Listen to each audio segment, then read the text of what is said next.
Welcome to day 19 of your Texas Realtor Video Bootcamp. This is Jenny Already with Lux Mortgage Team, and George and I are glad you're here. As always, we love helping you grow your business. So if you have a home buyer who we can help with a home loan, we certainly would appreciate the opportunity. So today we're going to be talking about Instagram and the different types of posts that you can make. Because the fact is, there's not just video. And some posts may be easier for you to make than others. And so based on this, you can mix it up. So as you may know, Instagram started off as a photo platform. So that is the first type of post we're going to be talking about. It's just the photo, the still image. This is a great way to brand yourself both personally and professionally.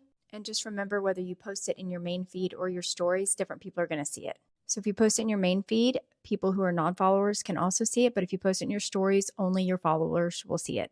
And if it's in your main feed, it'll stay there forever until you delete it, versus in your stories, it'll only stay for 24 hours. Okay, so there are 3 size formats that you can choose from, but there are only 2 that I would really recommend. So the first format is the basic one, which is just square format. And I'll go ahead and put an example in the sizing in the right-hand corner. So the square format is just your basic 1:1 ratio. And this is just the perfect way for it to fit into your feed. So you really can't go wrong.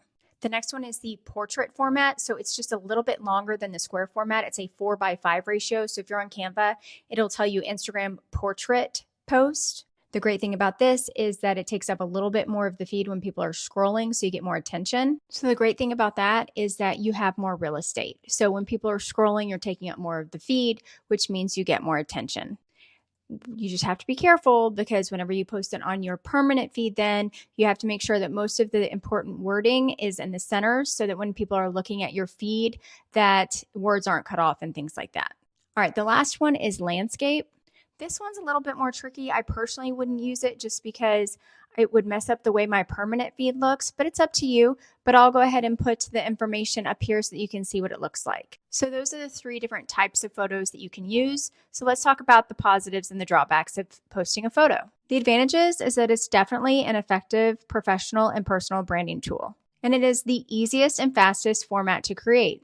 The disadvantage is that it does have less organic reach than other formats, such as Reels and carousels at the moment, and it's becoming a less and less effective way to stand out and catch followers' attention. But I will say, I definitely think there's a place for photos on Instagram. While Instagram went to Reels quite heavily, I feel like they're swinging back the other way. So as long as you mix up your content, I think it's amazing. So when I post heavily on Reels for a while, then I go post an image, I notice that there is a huge influx of engagement. What it comes down to is mix up your content so you don't get burnt out and that you're posting things that you enjoy. What I love about real estate is that there's no shortage of absolutely stunning and beautiful photos that you can post.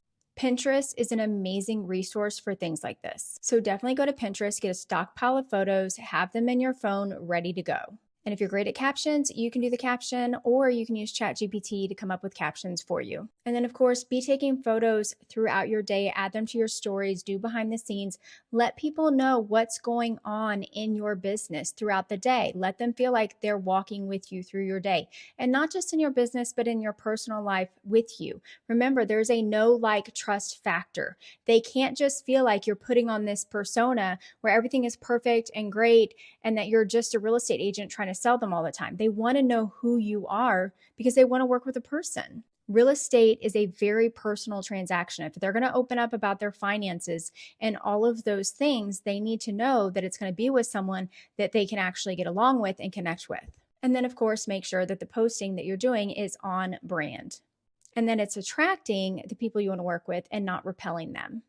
So if you want to work with luxury home buyers, are the pictures and the things that you're putting out there pictures that are going to be attracting luxury home buyers? And same thing for first-time home buyers. And if you need help with that, just let me know. All right, so we're going to go over the other formats in the next video. So let's go ahead and do the video content idea of the day. And I know it's gonna be a lovely day. Okay, so all you have to do is open the link. Then you're either going to see use as template on your screen, or you'll click the 3 dots on the right-hand side and you'll see use as template. Click that.